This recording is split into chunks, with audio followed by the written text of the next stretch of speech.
Hey everybody, it's Mom of Two, Wife of One. It has been a while since I've done a video, so hi, welcome to my channel if you've never been here before. I am Mom of Two, Wife of One, hence the name. I have two babies and I have one husband, and I talk about being a mom, talk about being a wife, but I also do a recap of the show Married at First Sight, just because I love the show. And with me being a wife now, I definitely see the show from a completely different angle than I did when I was single. And my husband and I discuss the show sometimes, and I discuss with other married and single people, and it's just a really fascinating show. So if you guys are not aware of the show comes on Lifetime. And the whole premise of the show is basically a matchmaking show. These three experts, one who is a pastor, one who is a psychologist, and one who's like a sexologist person, they get together, they meet hundreds of thousands of singles in a specific city, and then they, out of those thousands of singles, they narrow down to 10 single people that they match up to get married. And the kicker of the show, because it's called Married at First Sight, you don't meet your husband or your wife until you get to the altar. That day is when you meet them. So when they tell you they found a match, all you know is their ring size, and you know where you're getting married, and you know you're getting married in 2 weeks, and that's it. So last night was the season premiere, kind of, sort of. I say kind of, sort of, because they had a couple episodes for this new season, season 13, where it was like the matchmaking episode, and we got to see the process of the experts. I don't typically delve into that too much. It's interesting for me, but I feel like you guys probably don't care that much. You really want to know about the couples. So last night was the first time that we saw the single people. We saw them telling their parents and their families and friends that they were getting married at first sight. We saw them looking for wedding dresses and tuxedos. We saw all of the girls and all the guys getting together for the very first time to meet and to discuss things. And they had their bachelor and bachelorette parties, and we had our first wedding. So again, this is season 13 of Married at First Sight, episode 1, review and recap. And it's taking place this season in Houston, Texas. So I'm going to start with the first couple that I started writing about, because I took notes because I'm that girl. So the first couple I started writing about was, also in this first episode, this first video for this new season, I'll also give my very early predictions about who I think is going to make it and who I think is not going to make it. And obviously throughout the season, I'm sure my opinion will change and fluctuate because we have no idea what's happening episode by episode. But yeah, so I'll just give my early predictions of the couples that I think have a good chance, and the ones where I'm like, I don't know, I don't really see it for them. So the first couple is Mirala and Gill. Mirala's, her tagline is she's the picture perfect princess, and Gill is that he's Mr. Caring and charismatic. Now, I will say that I don't see it for this couple, and I'm gonna say it because I don't know how I feel about Mirala. I don't want to say that I don't like her because it's very early in the process. I can't immediately say I don't like this chick because I haven't seen her enough. But she seems like she likes to find her things in life, which is not a bad thing. She gets her lashes done every week. She loves to go shopping. She gets her Botox. She's all about self-care and self-pampering. That is not a bad thing in and of itself. But I feel like she's putting a little too much emphasis on that. And I don't know how grounded she is just yet. You know, I don't know what's below the surface, so to speak. And also, she made a comment that I didn't care for, and it's a comment I've heard other people make before, but she said that, you know, I like my lifestyle. I don't want to have to shift my lifestyle because I like things the way they are. And if that's where you are in life, that's fine. But if you are that way in life, then why are you choosing to get married? Getting married shifts everything in your world. It doesn't mean you become a completely different person. It doesn't mean you have to let go of the things that you love, but things are going to have to adjust because now you have to consider this whole other person. The fact that she's going into this already saying, I'm cool finding somebody, I want a husband as long as my life doesn't change. It's like, then you don't really know what you signed up for. And I don't really know how successful you're going to be if you have that as your mindset. So that was a little bit of a red flag for me. And I also put in my notes that I think she's high maintenance. And I worry that she'll look down on Gill, who is a firefighter. Now, being a firefighter obviously is a very upstanding job, but it's not a job necessarily that pays you the big bucks. And because she's so, not consumed, but because she puts a lot of emphasis on having this lifestyle and having this money, I don't know how she's going to feel about someone who doesn't make as much money as she does. And I'm assuming because he doesn't make as much money, that means he doesn't spend his money the way she does either. So that kind of is not a red flag, but I definitely feel like there's going to be cause for concern. I really hope she doesn't look down on him because of that. And then also her behavior at the bachelorette party. Everybody's not a party person. And I get that. And it could have been that, maybe she's a party person in situations where she's a little more comfortable, where she knows everybody. In this particular thing, all of the women had the bachelorette party together. So each woman brought maybe like 2 people to party with. So they'll have on their little bride crowns and their sashes. There are men who are not really strippers, but like dancing for them or whatever. And she was just kind of off in the corner with her girls, not really participating, like, oh, this isn't really my thing. I kind of want to skip this and go straight to getting married. And it looked really... and she felt awkward, like this is beneath her almost. But then you cut to Gill at the bachelor party with the guys, and he's having a great time. He's dancing, he's throwing his money around, and it seems like he is more of the life of the party kind of person as opposed to her. But things could be different at her own wedding, where she's around more people that she's comfortable with. So I'm hoping that her being that way was for that particular situation, and not that that's how she is on a regular basis. He's 100% Colombian. He is 35, she is 34. So I'm just putting those so you guys can have an understanding of who these people are. Gill was raised by his mom. His father was killed in a home invasion when he was 14. She wants a man who believes in faith. Her friend said that she's picky and needs to learn how to compromise. That's very key. For marriage, whether you're married at first sight or not, learning how to compromise is an ongoing process. And most people struggle with that. And I still struggle with that after being married for almost 8 years. That's just how, life is. She also said she didn't want a man that's bald, but he is bald. But the experts said, we think that's part of her being superficial, and we think she's a diva, but she has a big heart, and we're hoping that Gil's going to be so amazing, she's going to look past the way he looks.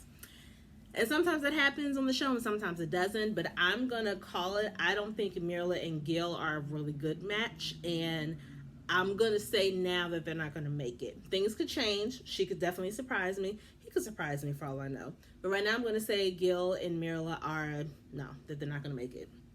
So the next couple is Michaela and Zach. I really like Michaela. I think Zach is so fine. And Zach, surprisingly, is the youngest person on the show. All of the men are 35 years old, which is really interesting. You've never had a case where 4 out of 5 men are the exact same age. Zach is only 27. And as far as I can remember from my notes, he's the only person on the show that's in his 20s. So I think it's really interesting, but it seems like he really wants this. He was like, I've accomplished all the stuff in my life, but I've always wanted a beautiful wife, always wanted kids.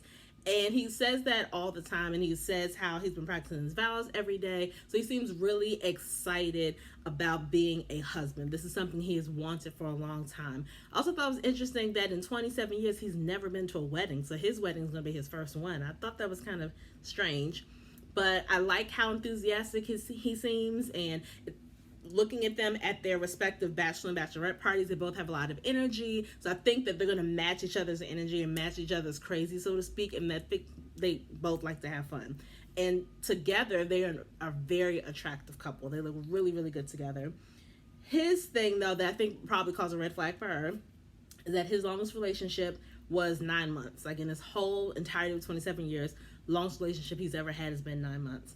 And in his mind, he has an idea in his head of what the perfect woman looks like, and no woman has lived up to that.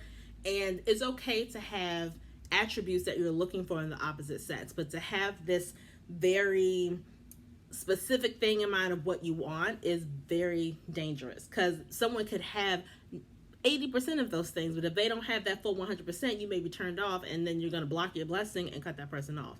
So hopefully it doesn't happen with Michaela. And I think that's why he signed up for this, because it's like, okay, well, I'm not dating you. I'm married to you. So I'm forced to find those things that I like. One thing I do like is that both of them are in the same situation, that they've never been in love before. And I don't like that sometimes the experts have pit someone who's never been in love with someone who falls in love really easily. And that doesn't always mesh well. So I like the fact that both are in that same boat of never having been in love. I feel like that kind of puts them on an even playing field, and it kind of lowers the expectations for both of them going into it. Her father was killed by a drunk driver. She was very close to him. I think they both have dogs.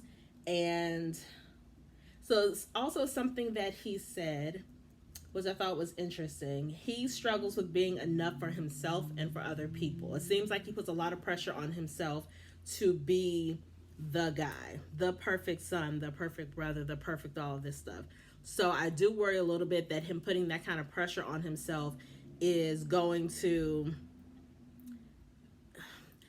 make him not really be present in the situation. He's going to focus so much on not necessarily how he comes off on camera, but focusing so much on making sure he's the perfect husband that he's not really himself, that he's not allowing himself to be loved by this person. If you're focused so much on how you are to this other person, you're not really opening the door up for them to be something to you, if that makes sense.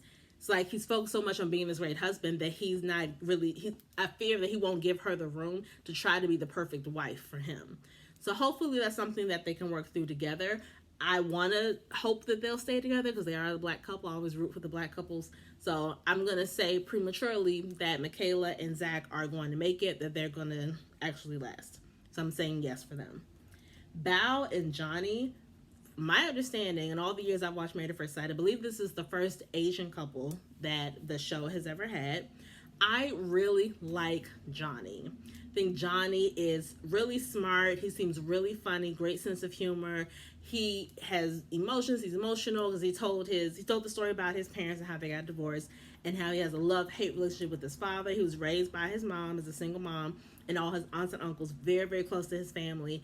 And he called it from the very beginning that I think my father's not going to approve of the show, and I don't really know how he's going to react. So he finally tells him on camera, and his dad was basically like, I don't approve of this. I refuse to be on film. And there's a chance that he may not come to the wedding. And if he is, the cameras aren't going to show him. So that made Johnny really upset. And he was like crying a lot. And I was like, oh, my heart broke for Johnny. Bao, I like Bao because she is not just one thing. They peg her as, the person who's very organized. Even Johnny was like, I'm kind of OCD, I'm kind of a control freak. Bao seems like she's kind of a control freak as well, and she does Excel spreadsheets for everything, which I love because I'm all about being organized. But then Bachelorette party, you saw her letting loose. You saw her being silly. You saw her laughing. So I like that we got to see different sides of Bao, and that she's not just going to be pinned as the controlling girl who has to make a list for everything, who can't go with the flow. So I like that she wasn't put in this little box right away. And even for Johnny, with him being OCD and being controlling as well, he showed his fun side. He showed his light side. And they're the wedding that we got to see last night. And they actually know each other already. I love the history behind it. They were like, we met each other over 10 years ago at our respective colleges. We were both the president of our Vietnamese student associations, but they crossed paths because of those positions, but they never dated. And I was like, this is kind of cool. And I feel like for them being so controlling and doing something like this that is so far outside of their comfort zone, actually knowing the person at the altar helps a lot for these particular personalities who are normally, like, I don't know why I'm doing this. I don't understand. I like my list. I like this. I like this. And so the fact that coincidentally they got matched with someone that they already knows, I think really helped put them at ease, and is really going to help them to, sorry guys, it's my alarm clock.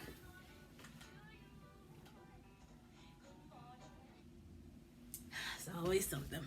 But yeah, I think that that's going to help them in the long run to actually want to work at the marriage because they already know each other and already have a mutual respect for each other. So I'm going to say early that Bao and Johnny are going to make it. I really like them as a couple. So we'll see if they do, but I really like them. And the next couple is Brett and Ryan. Ryan, his thing is that he's a reformed serial dater. Apparently he's been on tons of dates.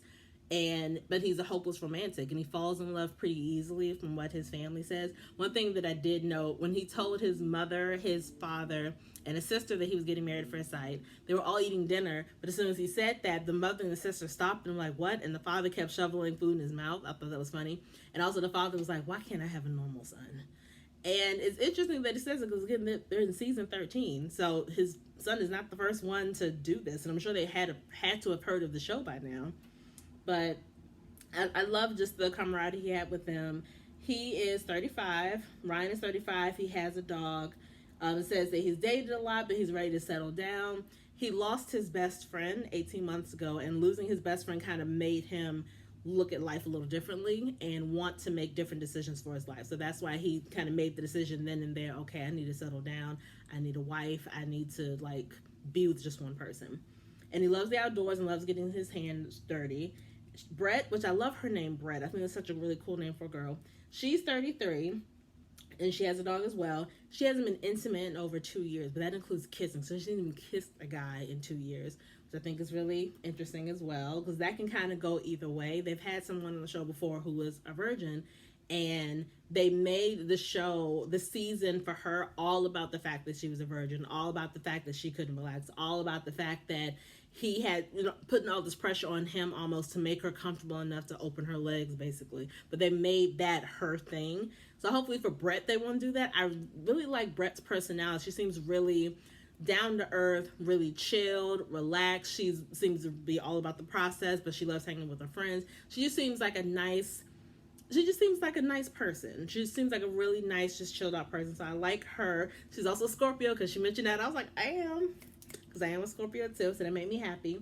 So the friend's concern is that she's a hopeless romantic as well, just like Ryan is. But because of that, they think that she's such a dreamer, almost in the clouds, that she's going to expect this fairy tale thing to happen as soon as she meets this guy. And obviously nothing is like that. Even if it's not married at first sight, when you first meet somebody and you vibe with them and you're clicking and you're like, ooh, I feel something here, it's still not going to be a fairy tale. That's not how life works. But you have to decide what you're willing to deal with and what you're willing to not deal with. And I think that, goes for romantic relationships, goes for friend relationships, goes for jobs, all that stuff. You weigh with the good with the bad, and you figure out, worst case, best case scenarios, and you go from there to make your decision. So I'm going to say early that Brett and Ryan will make it, because they both really want this. And if you really want something, obviously you're going to try to work extra hard to kind of preserve it and to make sure that it works in your favor. So I'm going to call it and say they're going to make it. Rachel and Jose. Rachel, from the outset, seems like a boring person.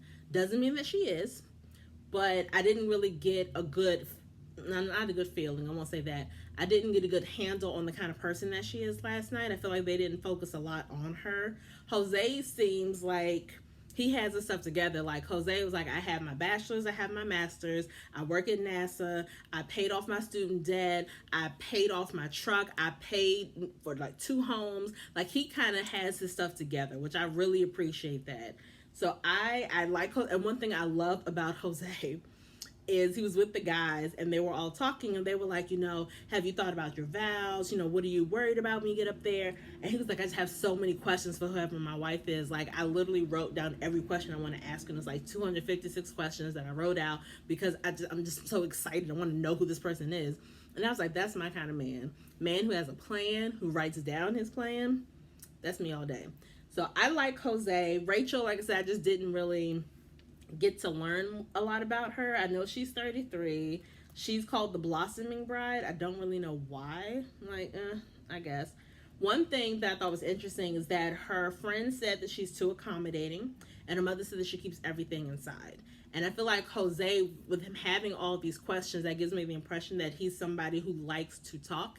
And he did make it clear that clear communication is really, really important to him. And obviously it's important for any relationship. People communicate in different ways, and sometimes it takes a while for my fear. It seems like he's very forthcoming, like, hey, let's talk this out, hey, let's do this. But if you're not a person who's used to doing that, if you are a person who normally keeps things inside, it's going to be hard to immediately stop being that person to be what Jose wants. So that's part of my fear, that maybe Jose will be a little too pushy with Rachel and she'll just be like a little cringy. But hopefully they will be patient with each other. They'll be considerate of each other, and he will kind of, I won't say he'll back off because I want to assume he's pushy, but I'm going to assume that he's pushy.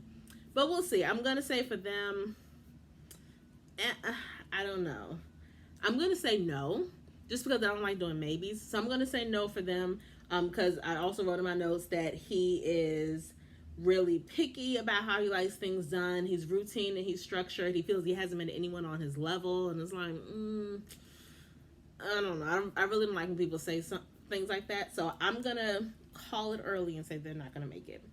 But that's my recap, my review, guys. I'm really excited about this season, like I am about every other season. If you guys want to comment below by your predictions, please let me know, and I will see you guys next week for episode 2.